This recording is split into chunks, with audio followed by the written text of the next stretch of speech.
1899 সালে 27শে মার্চ প্রথমবার ত্রিপুরায় এসেছিলেন কবিগুরু রবীন্দ্রনাথ ঠাকুর।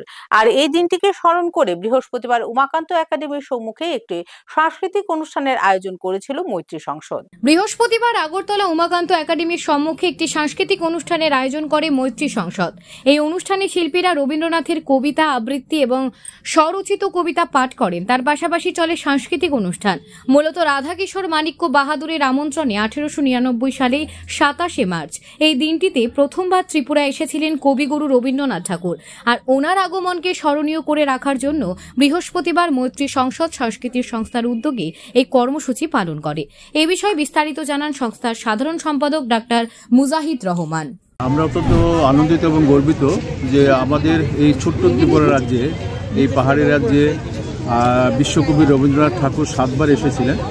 তিনি প্রথমবার এসেছিলেন 1899 সালের 27শে মার্চ, মানে আজকের যে দিনটি, সেই দিনটিতেই রবীন্দ্রনাথ ঠাকুর প্রথম ত্রিপুরায়, বিশেষ করে আগরতলা এসেছিলেন আমাদের তখনকার যে মহারাজা রাধাকিশোর মানিক্যের আমন্ত্রণে।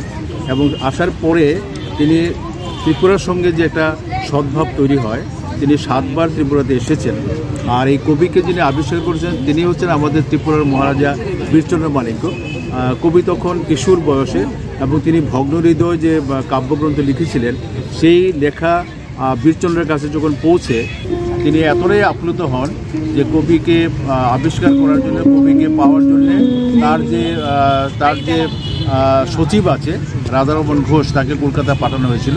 এইভাবে রবীন্দ্রনাথের সঙ্গে ত্রিপুরার একটা বন্ধন শুরু হয়, এবং সেই বন্ধন 4 পুরুষের ছিল: বীরচন্দ্র মানিক্য, রাধাকিশোর মানিক্য, বীরেন্দ্র কিশোর মানিক্য এবং বীর বিক্রম কিশোর মানিক্য।